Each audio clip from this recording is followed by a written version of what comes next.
নমস্কার। কবি শুভ দাশগুপ্তের আমি সুভাষ। তোমার পাথরে দিয়েছি মালা। এত মালা, এত ফুল, তুমিই ঢাকা পড়ে গেছো। তুমি পাথর না হলে রাগ করতে। ৫৬ বছর আগের এক মধ্যরাতে এলগিন রোডের ৩ তলার ঘরে আলো জ্বলছিল। চাদর গায়ের এক ছায়ামূর্তি পায়চারি করছিল অবিরাম। বাইরের রাস্তায় ইংরেজ পুলিশের চর সতর্ক সজাগ চোখে দেখছিল।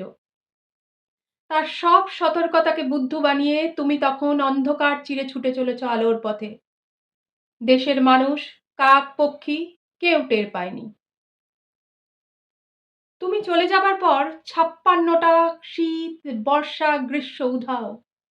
তুমিও সেই থেকে প্রত্যেক জানুয়ারিতে পৃথিবীর এপাড়া ওপাড়া সব মাটিতে তোমার অনস্বর পায়ের ছাপ, সব রাইফেলে তোমার বুকের বারুদ, সব কুচকাওয়াজে তোমার স্বপ্নের ছন্দ।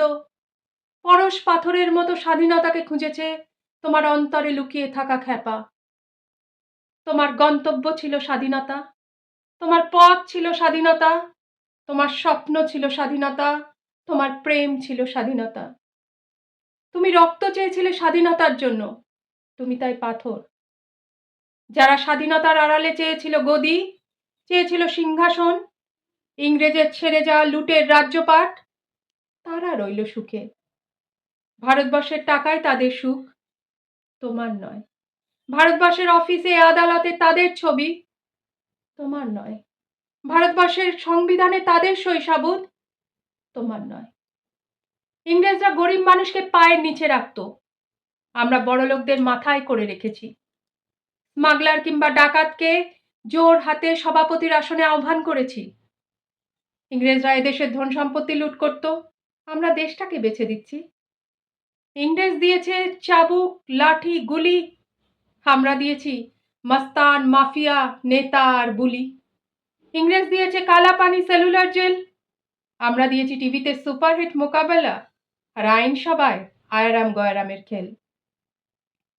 ৫৬ বছর আগের এক মধ্যরাতে পরাধীন এ দেশ ছেড়ে তুমি চলে গিয়েছিলে স্বাধীন এক স্বদেশে ফিরে আসার স্বপ্ন নিয়ে।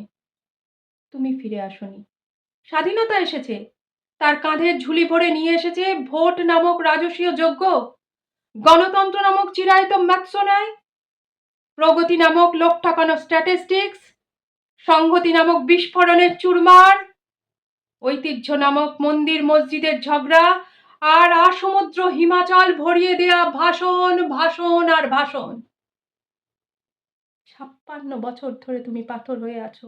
৫৬ বছর ধরে ভারতবর্ষ অধীর অপেক্ষায় কান পেতে আছে। ইথার তরঙ্গে হঠাৎ কবে শোনা যাবে স্বাধীনতার নিজস্ব কণ্ঠস্বর। আমি সুভাষ বলছি, আমি সুভাষ বলছি। নমস্কার।